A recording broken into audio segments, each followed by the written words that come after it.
What's going on, peeps? It's Wrath here, hanging out today, playing some Monster Legends. I want to thank you guys so much for coming out with me today. If you liked the video, don't forget to smash that thumbs up button and show your support. And if you haven't already, don't forget to subscribe as well. Alright guys, today, we actually got a couple of analysis videos to do. I did kind of already spend like 2.5 hours making all these pictures. It was crazy, took a lot of time. But what we're going to do is I'm going to go ahead and hatch, this egg will load in one day perhaps. Internet's been super duper slow. It's pretty great. It's pretty amazing, peeps. You're going to be surprised. Which one is it? Can we just click on it and find out? Keithor. That's right. We got Keithor ready to hatch up. I'm not going to level him up in this video because I don't really have a big use for him right now. Plus, it's not part of the daily plan. All right, we've got 2 analysis videos to upload today. It's going to be crazy. We're going to try to get it done. So we're going to go ahead and place this guy up, though, because I do want to get him out of the hatchery because I don't need him sitting over there forever. Farts. Can't fit him over there, can I? That's not good. We'll have to find a way to get you to the Dark Island sooner or later. We'll just send you over here for now. There you go. Keithor. Drumsticks. Forearms. He would make a pretty good drummer. If you had 4 arms, you could do some serious drum solos, you know what I'm saying? That'd be pretty crazy. Anyways, there we go. We got Keithor. That's just wanted to get that out of the way. And today, we're first up, we're going to do Clivia, or Clivia, whatever, because it is kind of time sensitive, about 14 hours till the offer's gone, so I want to get you guys knowing a little bit about it first, and then after this, we'll do a different video on the monsters in the maze. Alright, so we're going to jump into an analysis, and it's going to be great. Alright guys, so here we are at Clivia. We're going to do this like we always do, going through the stats, the skills, the traits, all that good jazz, and at the end, we'll talk kind of about how he fits in the element and stuff like that. Alright? So, first up, we're going to jump into his power stat, 3,454, so that's definitely in damage dealer territory. Not bad at all. His life, 30,461, not bad at all either. Not quite tank life, but he could benefit from a life rune. We'll talk about that in a little bit as well, but pretty high life, alright? His speed, a little bit slow at 3,388, but he's not a denial monster, so it doesn't really matter if he's a little bit slower. He works just fine in his damage dealing role, and I guess to a degree, he could almost work in a support role, but not really that well. Anyways, max gold per minute, 155. Not a hugely important deal, but it's just there because some peeps like to know about that. Alright, anyways, his trait, probably one of the worst traits in the game. Immune to instant death, really not very useful in almost any situation. Very rarely does that come in handy, especially not in the nature element. So, pretty crappy trait, but whatevs.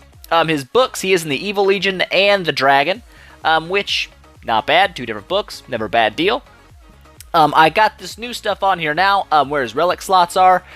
He has the chest armor relic and a ring relic slot, so I don't know a whole lot about relics yet, because I haven't used a bunch of them, but those are his relic slots. Figure I'll start putting that in there because it's a thing now, right? So his special skill here is going to be the Audrey, is it Junior? Junior, I guess. 70 power AoE special damage. That's always nice because special damage is unresisted. And it also applies a poison and bleeding to the enemy team. So if they do survive the initial damage, the poison and bleed is probably going to kill them because that's a pretty good chunk of damage gone. Right? So his skills. He has some decent skills. First up here, the Venus Monstrap. Ooh, Anyways, 70 power nature damage, so not super strong in a nature-based war because it'll be weak against the enemy, but he heals himself for as much damage dealt. So that can get pretty crazy. If you drop this skill and hit 20,000 damage, he's going to gain 20,000 life. So, really great way to heal himself up and also deal some pretty nasty damage at the same time. Pretty crazy skill there, alright? The next one over here, I guess it's Cicuda spread? I don't know. I could be wrong there. I'm not a plantologist. I'm sure it's like a plant name or something, but whatevs. It's an AoE, 35 power. There's also give nature weakness to all the enemies. Now, this is where he could almost work in a support role, but I wouldn't recommend it. He's better as damage dealer. But this would be nice in all nature wars, of course, because being able to make them weak to nature will obviously buff your heal from the big damage and also buff all your friends' damage on them too. So that's not bad at all. Drosera Benata, that's I guess that's how you say it, I don't know. It's a 45 power nature-based AoE, so again, it's nature-based damage, which, all of his damage pretty much is nature-based, except for his ultimate, which kinda sucks for nature-based wars, but outside of those, he really does pretty good damage. Alright, so 45 power AoE, never a bad deal. It always works. Alright, Then we've got the Monster Synthesis. This is going to give him double damage. It's also going to heal him 25% and give him regeneration. So, not bad. Helps bring him back if he does get hit like on that first turn. Give him some life regen, give him some heal, and it gives him double damage so he can put out some seriously nasty damage the next turn. Not bad at all. Moving over, we've got the Sundews. This is pretty much a weaker version of the Venus Monstrap. It's a 55 power. It's only got 1 cooldown though, whereas the Venus has a 2 cooldown, and you're going to heal yourself for as much damage dealt again. So if you follow up your Monster Synthesis with Sundews, you're going to get a pretty big life heal, or if you obviously followed it with Venus Monstrap, you get a huge, huge life heal. Alright, moving over one last time, we got the Slow Photosynthesis. I thought I'd put this in here just in case he does get possessed or something. Having 2 of those self buffs, not a horrible thing. It does knock your damage potential down a little bit, but, you know, whatevs. It's going to be a regeneration to himself and increased healing to himself. Now, that's pretty impressive, because increased healing is totally new. It's going to increase the amount of life he heals by 50%. So if you do 20,000 damage with your Venus Monstrap without it active, you're not going to heal 20,000 life, you'll heal 30,000 life, which is a lot of freaking life. Also, your regeneration is going to get buffed as well. So instead of it healing 20% of your life, it's going to heal 30% of your life. So really nice. I thought I'd put that in there just because it does seem like it has some useful spots. Taking both, iffy. Probably not a horrible idea in some cases, but it's going to take away from some of your damage slots, which kind of stinks. Alright, so how do you want to run this guy? He's obviously a damage dealer. He has no denial capability at all. He's not really great in a support role either, unless you're just really fiending for that nature weakness. But, you know, I don't think you will be. So, pretty much, damage dealer. That's his thing. Now, you can rune this guy as a typical damage dealer with 1 speed, 2 strength, or a team speed, 2 strength, even 2 speed and a strength, or 2 team speed and a strength.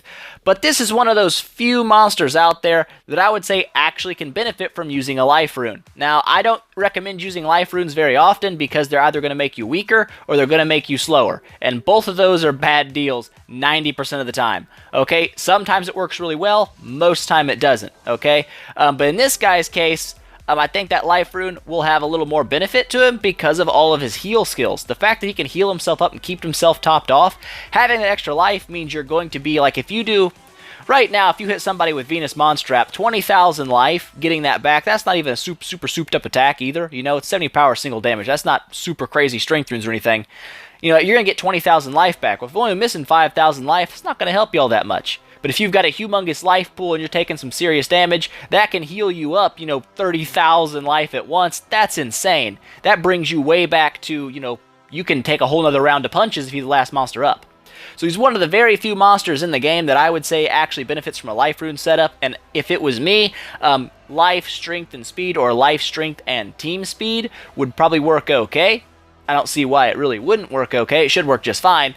But like I said, one of the very few monsters I would recommend using that on. I see people use it all the time on all kinds of different monsters, and it, in 90% of cases, just makes the monster weaker and easier to beat. This guy, I think it would be really annoying. Now, how does this guy fit in Nature Wars? Well, as you can see with all his heal skills, he is going to be very vulnerable to monsters like Alceste's Pet, Elytra, and I don't know, Baba Yaga wouldn't do any damage to him, but she would stop his healing. But an Alceste's Pet will absolutely wreck this guy in Wars because that Withered status effect is going to destroy him. You know, if you're doing 20,000 damage to an enemy, instead of healing for 20,000, you're taking 20,000 damage, he can pretty much kill himself, and that's really powerful. That's where he's going to be really weak in Wars, is against an Alceste's Pet. Other than against that, I would say he's really good. Okay, so he's a really solid monster. If you want to pick him up, absolutely do so. He has a lot of strong points, but like I said, a big counter to him is going to be Alceste's and Elytra's Plague status effect. Alright, so let's jump back. Alright guys, so there's Clivia's analysis. A pretty solid nature monster. Can be countered pretty hardcore by Alceste's Pet and stuff like that, but again, you know, if you're not fighting one of those, really solid monster. I hope you guys enjoyed it. If you have any questions, comments, or suggestions for future videos, don't forget to leave those in the down there, and I'll get back to you as soon as I can. If you liked the video, please make sure you smash that thumbs up button to show your support, and I will see you guys next time.